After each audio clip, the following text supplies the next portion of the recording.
Police Commissioner of Trinidad and Tobago, Gary Griffith, says whenever a police officer lifts his firearm, it should be for one reason and one reason only: to kill. And you know what? I don't particularly disagree with him. Let's look at this interview and we'll talk about it and see why. Comment your thoughts at the bottom. I thought it is totally unacceptable that you're asking the police officer to move from verbal persuasion straight to the firearm. When the firearm is to be drawn by any of my police officers, it is not to be used to injure anyone. It is used to kill. That is what the firearm is to be used for. And that is what they would be trained to do. When you draw your firearm, it is to do one thing, which is to kill. Police Commissioner Gary Griffith speaking with TV6 News about his plans for a minimum use of force policy for the police service, as he said the use of firearms is a last resort. The police have been criticized for incidents described as police killings which center around claims that police on duty used their firearms to shoot suspects without just cause. Now, if I'm not mistaken, for civilians to use pepper spray or mace, for example, that may require some legislative change. Correct. As far as I know. Correct. But can police officers, can you as commissioner institute a policy that says police officers, all police officers or some, will be able to use non-lethal weapons such as the pepper spray? Yeah, sure. I don't know why it never happened before. See, there have been many situations where the police officers, they were hampered by the lack of the tools that they had. Let me clarify now, the police service has the authorization, the legislation is allowed for police officers to have the use of other items to assist them. I do not know why it was not done before. This here is one of the tools. It is known as pepper spray. It is non-lethal. He said pepper spray will be part of a new set of equipment along with rubber bullets and tasers to be used at first by a new emergency response unit. Because even though pepper spray is definitely non-lethal, tasers require a degree of training, because if you do not know how to use it, when it can be used, there have been situations where persons can be killed with the use of tasers, because if the person is at the edge of a river or a roadway, or has a pre-existing heart condition. So you may not know as an officer that's right. You're using. But the fact is if you did not have a taser, you would have drawn the firearm, and it would have just been even more damaging. So then you're talking about the implementation of non-lethal weapons. How soon? In a few weeks. Commissioner Griffith also said the police are to have new uniforms and badges. Can you then have your own tendering procedure and invite requests for proposals and so on, or do you have to get approval from the cabinet at some point, depending on how much it is? $1 million. So once it's over $1 million? Yeah, yes. So situations like this, I mean, these things will all be, will just be starting also. I'll just be getting like a couple hundred of these things. So those things I can do. I'm looking for. But when you hear things in the movies like, shoot the person in the leg and that. Yeah, it's a very foolish comment, because when you do that, you can actually cause injury to someone else. You can actually just injure the individual because you have drawn your firearm, because you realize that person is about to kill you. If it is you just injure the individual, he can then kill you.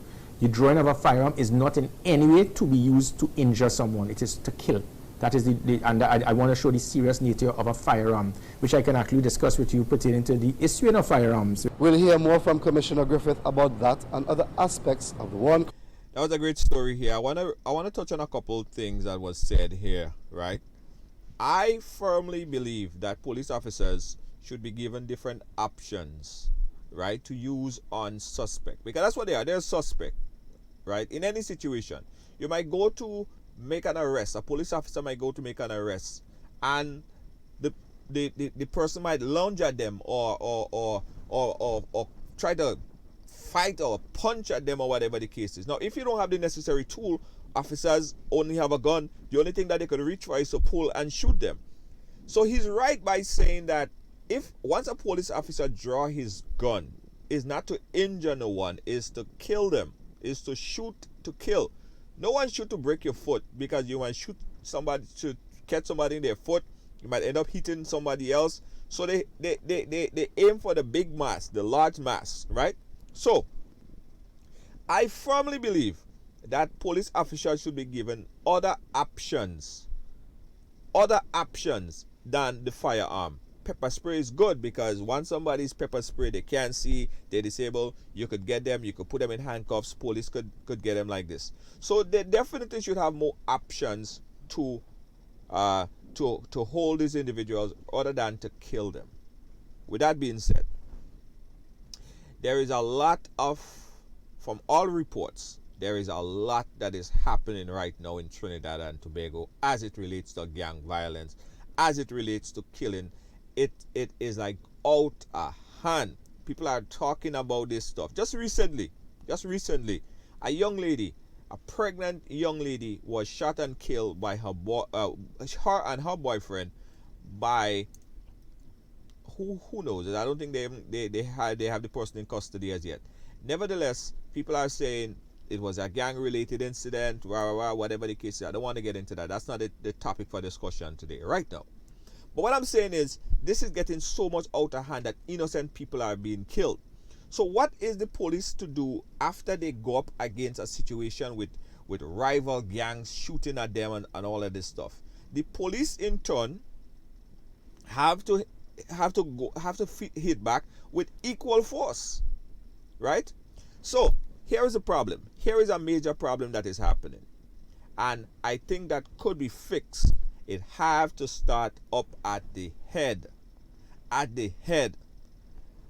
The gangbangers that are on the street right now, although they are a nuisance to the society and the population, they are not the major problem. They are a nuisance because they are the ones that execute the rules of the head of the gangs. So why haven't the police officers in the past go at those head of the gangs and root it out from the head? Right? Why aren't they going into the big G's or whatever they call them and take it out from that level? That's what needs to be done. The police officers need to be aggressive on crime, especially in Trinidad. It is becoming a real nuisance. What does that mean for our young boys that are growing up in society right now? Parents have to be very, very vigilant. Very, very vigilant and communicate with their children on a regular basis, because it's very easy for any child to be inducted in any kind of gang, to be tricked into a gang, and it's very simple to get caught up. It's very simple. A lot of those gangs promise those kids security in school. They might be promised security from a bully and promise some kind of brotherhood of some sort. Once we are wrong you, nobody could mess with you because we're your brothers. Nobody could touch you because we're going to protect you. So those kids get into that clique, into that group of boys who then in turn are in rival with another clique of gangs. And with their brainwashing to believe that they are their brothers or they're in a brotherhood of some sort, they get spotted by the rival, by association. The rival gangs are seeing them with those guys, knowing well that they are the rivals. So that child have now become a target by the rival gangs. Now you really need protection because you can't go nowhere now out of your circle that you're supposed to be a part of, because somehow you are now a target by association. Right? So no matter what, at this point in time, your kids will feel and know and think that this is for their livelihood. They have to be a part of this clique. And you see how easy they just get tied up in this whole scene right here? What's happening right now in Trinidad with the massive killing and all that stuff is gang rivalry. And sometimes innocent people get caught in the mix, in the crossfire, and innocent people die every day. It's rampant. It is happening. It is happening all over Trinidad. It's happening over the Caribbean. Touch of it in Jamaica as well. So parents, it starts with you. It starts with you, the parents, It starts with you, the parent. We need to talk to our kids. So the police have to start at the head and start taking out the head of the gangs, those guys up at the top. And for the guys on at the bottom, which is the young kids, parents need to inject themselves into the conversation with those kids. Know what they're accessing. Communicate with your children, the fathers and them. And there is so much broken homes that exist. There are so much fathers who not a part of their children's life. The mothers are they're fending for them children them by themselves, and they have no support, and the fathers and them just out somewhere, and the children need now a father figure. And that is where it sometimes starts. Not in all situations, but in a lot of the situation, it stems from the father not being a part of the children's life from that part. So the child start to look for a father figure, look for a brotherhood, look for love, look for that kind of camaraderie between men, because they ain't getting it at home. So from the bottom up, the mothers need to talk to their children. And even there should be some kind of conversation happening in the primary school level, hearing out what are some of the problems that the kids and them are going through. Make sure that they're communicating and they're talking to you, the parents, talking to the teachers. Yo, this is a bigger problem. This is a bigger problem than it's here to discuss, you know. Where it's at right now, it's at such a devastating situation where you find 3, 4, 5 murders happening per day. You know what I mean? You reach to a point right now that certain gang members can go in a certain part of their own country. Could you imagine? It is that bad. And it could get even worse, because it will soon start to trickle down into other parts of the Caribbean islands. Listen, the Caribbean region is a small pocket of islands, and they all rely on tourism. A lot of them don't have no gold and diamond and major resources. They rely on tourism. And the first thing tourists look at when they're getting in, or they're getting on a plane, or they plan to take a trip to another island, they look at, how is it? Is it safe to go there? And if the tourists are getting response and news headlines that they're killing people along there, it's mass incarceration, it's mass rape, all of this different stuff. You think a tourist go live in England or America or any part of the world and come down to the Caribbean? So we're shooting ourselves in the foot. We are killing our own self, right? So it's a massive problem that everybody, not only because it's happening in Trinidad, we should look away and say, yo, we don't care what's happening in Trinidad. It actually affects the entire region, the entire pocket of island in the Caribbean. Everybody go feel it. Everybody go feel it. And although it might be isolated to 2 rival gangs or 3 rival gangs at a certain part of Trinidad, and they doing whatever they're doing, whether it's based on drugs or guns or rivalry based on who did this and whatever. I don't know what started it, how it started, and what could possibly end it. But what I'm saying is, what we need to do to fix the situation so it doesn't go into the next generation and the next generation, the kids. I saw a video recently, I don't know if you guys saw it, but that video, it showed a bunch of kids walking down the street and chanting and it's like they were saying papa and shooter and all of this stuff. Little kids. So that generation almost already got inducted into the gang lifestyle. Guys, it's a big problem that needs to be fixed. The police need to do what they have to do.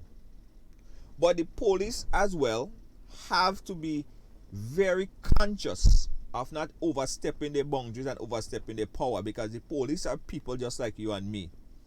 They themselves may have rival with other people. They themselves might be inside of the whole crime, because where are these guns and stuff coming from? Trinidad don't make no guns. Trinidad don't manufacture no guns. It coming through the customs. So it's somehow coming inside the customs. Our custom officers letting guns pass through the ports, right? There are reports that a lot of police officers are inside of the crime and getting their hand greased as well. So police officers getting their hand greased, custom officers getting their hand greased, and because of all of that, these people are not doing their jobs. It messing up Trinidad, it messing up Jamaica, And by extension, when it slips through the Caribbean, it messes up an entire region of people. We all have a stake in talking about this, guys. Whether you're from Trinidad, whether you're from Tobago, whether you're from Grenada, whether you're from St. Lucia, Dominica, Jamaica, wherever you're from, you have a stake in this. Start talking to your children and don't create a vacuum in their life where they cannot come to you and talk about things, because that is where it starts.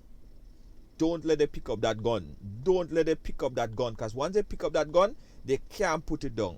Once they pick up that gun, they can't turn it down. They can't put it down. Once they start moving with that crowd of people, they can't stop, because they would forever and ever and ever need that sense of security. Death by association.